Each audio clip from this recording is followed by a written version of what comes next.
Is Davos beginning to fade? Good morning, ladies and gentlemen. This is another declaration of truth from your host, Terry A. Hurlbut.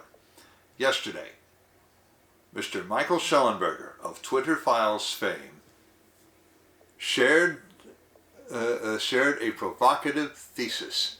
He says the World Economic Forum, or WEF, or maybe we should call it Davos after the Swiss ski resort town in which it meets every year, is fading fast.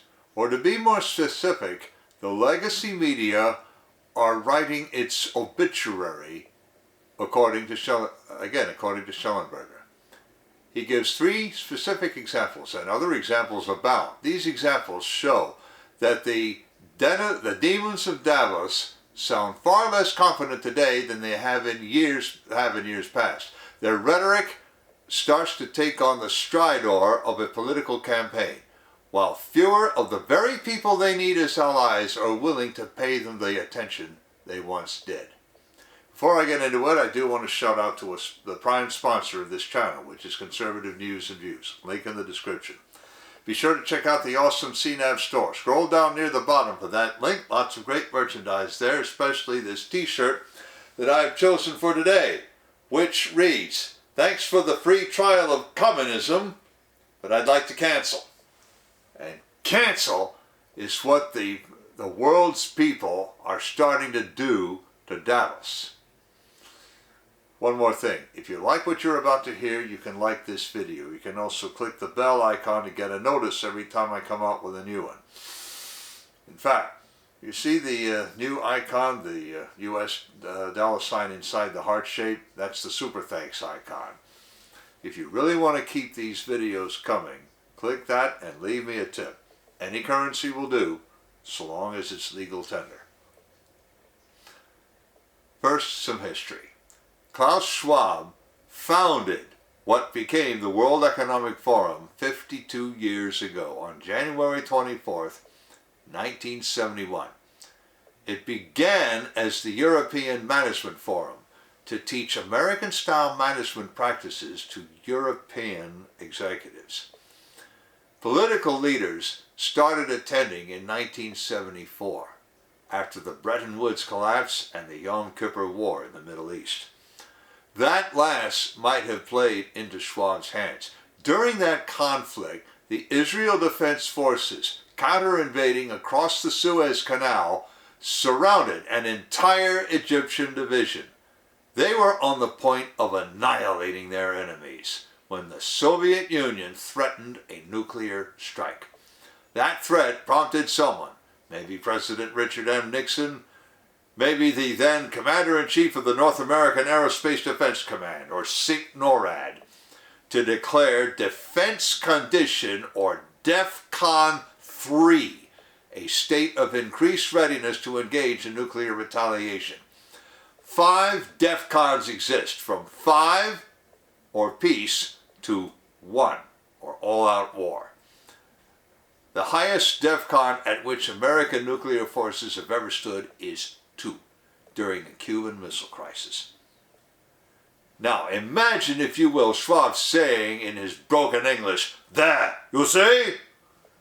Schwab notoriously leaves out all of his R's when he tries to speak English.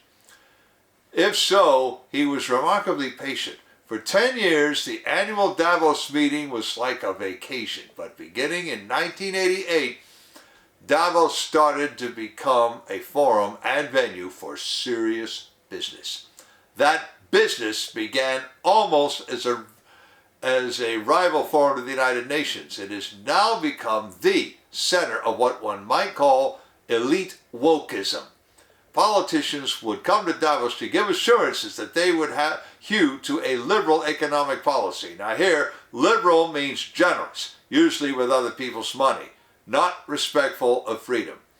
Exceptions do exist. For instance, Donald Trump came to Davos in 2018 to yank their figurative beards and not to pledge cooperation.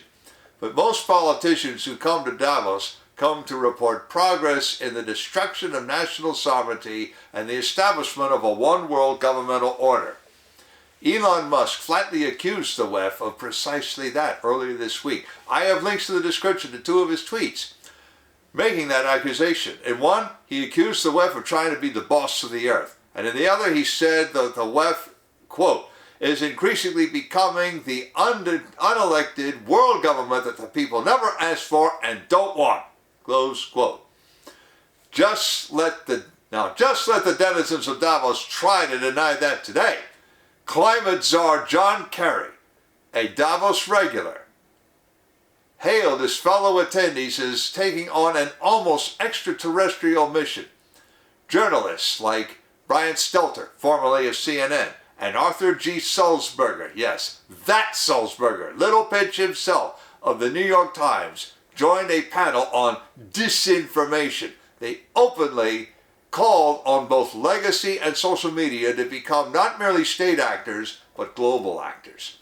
One panelist boasted that the United States will have soon the kinds of laws that prevail in Europe, making it unlawful to express illiberal opinion.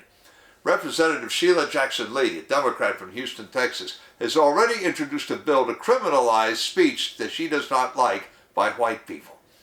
And on Wednesday, Al Gore roared that 1 billion people would flee catastrophic coastal flooding that he attributed to climate change. I have a link in the description to a Rumble video capturing him ranting and raving and screaming at the top of his lungs about rain bombs and flooding of the land.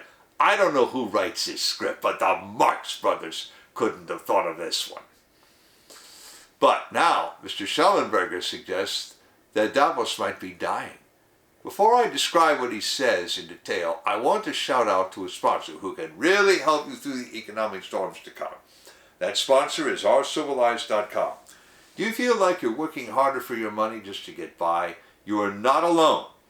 The fluctuating economy, the employment issues, and unexpected changes in life have left many families struggling over the past few years. Collecting gold and silver can help shield you against many of these challenges. But if you're like me many years ago, you don't know where or how to start. Our Silver Lines helps by connecting you with thousands of members who are learning the secrets to creating and protecting true wealth by collecting precious metals. Whether you just want to collect rare and unique coins or take advantage of the business opportunities this company provides, either way, they can help you learn to live an exceptional life. Visit oursilverlines.com to learn how you can build a legacy for your future. I have a link in the description to just one tweet by Mike Schellenberger, which will bring up another to which this is a reply. He says, quote, "A week ago, reporters hyped Davos. Now they're writing its obituary. Davos, filled with ladies of the evening, and not a single A-lister in attendance, is dead." Unquote, Mike Schellenberger. The rest is an advertisement for subscriptions to his Substack page. But on the next tweet, he goes on, quote, "The obituaries for Davos are being written," close quote. And here he embeds 3 screen caps of articles others have written, which I am now going to describe. Each of these 3 articles illustrates a specific symptom from this year's meeting. They all portend a loss of influence. First, Klaus Schwab has never once provided for anyone to succeed him. Politico covered the problem on Tuesday. Schwab will turn 85 this year. Sources close to him said that he thinks of himself as a god, like George Soros. And here's what, quote, "He has a god complex and thinks he is in the fittest 0.1%, but no one is immortal. It's insane that he don't have a succession plan," close quote. Another highly placed source said something darker. Quote, "Everyone's talking about it and the whole thing could fall apart if they don't sort it out," close quote. Meaning, Davos is a one-man show, and that man is Klaus Schwab, and he doesn't have a successor. And those in the know fear that he will die in office. A one-man show without its one man could collapse. And according to the rules Schwab set up, the founder chooses his successor, and he hasn't said a word. Second, for the first time, the legacy media are paying attention to something they occasionally avoid talking about. Ladies of the evening at Davos.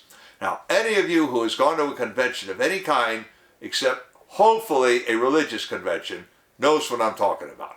Well, according to the New York Post, those arrogant CEOs, media figures, heads of state and ministers, we call them secretaries over here, need their comforts, and many, many women willingly provide them at prices that reach $2,500 US a night.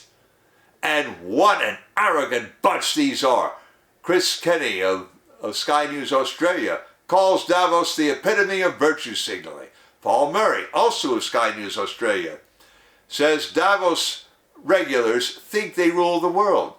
Murray is not even talking about the history of Davos or the speculation that has gone around it. He simply observes the attitudes of the attendees and also observes that they have no tether to reality. His words. These are the people to which a good portion of the female population of Europe are saying, and I paraphrase, "We have willing dames enough. There cannot be that vulture in you to devour so many as would to greatness dedicate themselves, finding it so inclined." Macbeth, Act 4, Scene 3, lines 74 through 77. Two problems with this. First, why are the legacy media talking about it? In years past, they uttered not a peep about it. Or maybe you could say the New York Post is not exactly a legacy medium. Still. Second, why are we not hearing about this other kind of hanger-on that has attended Davos in years past? The reason? They're not coming this year, which brings us to the third problem Davos is having with its image. Not nearly as many A-list people have come to the party this year. 4 years ago, New Zealand's ultra-left Prime Minister, Jacinda Ardern, hectored the Davos denizens about climate change. This year, not only is she not at Davos, but she has abruptly resigned. She, a graduate of the WEF's Young Global Leaders program, now admits she doesn't have what it takes to continue. Again, her words.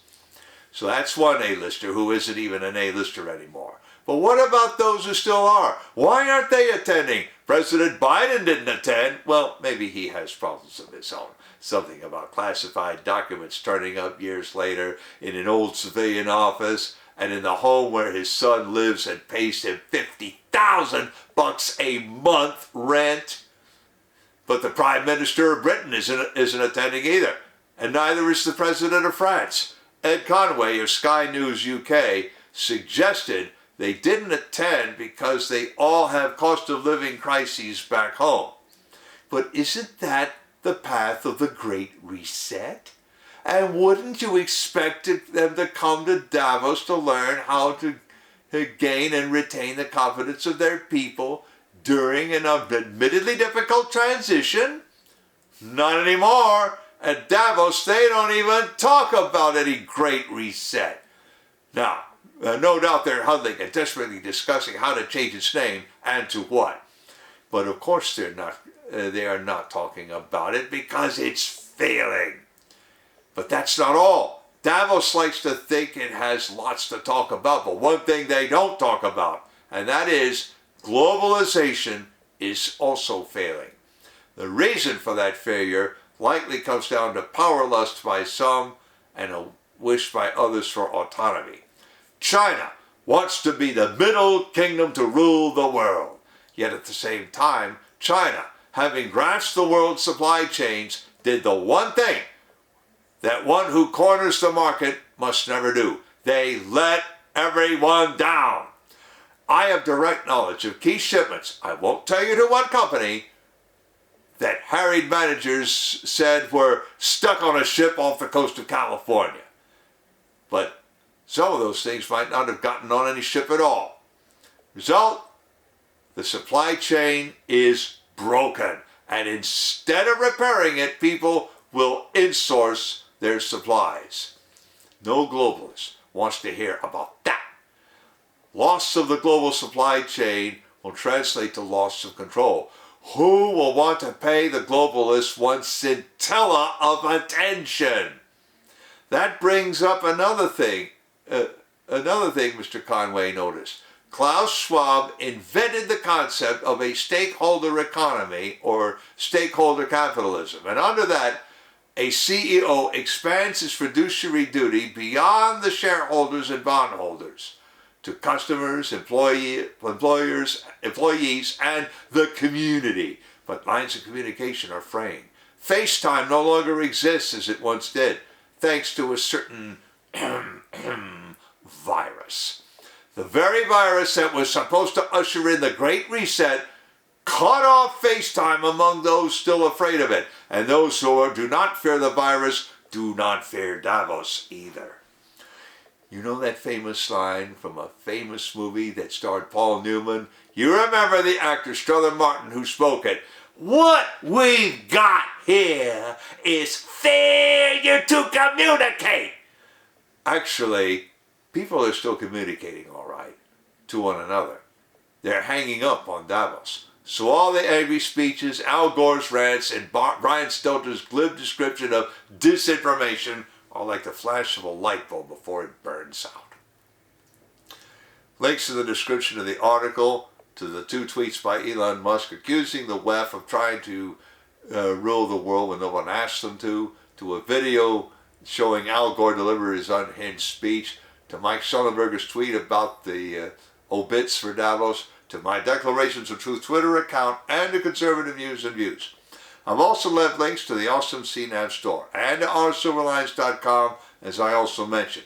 You know already about how to like a video, turn on notifications, and leave a tip. On the end screen, I'm going to leave a subscribe link to my channel and links to video that I've done already about state actors and what Elon Musk thinks of Davos. This is Terry A. Hurlbut delivering another declaration of truth and reminding you to let the truth set you free.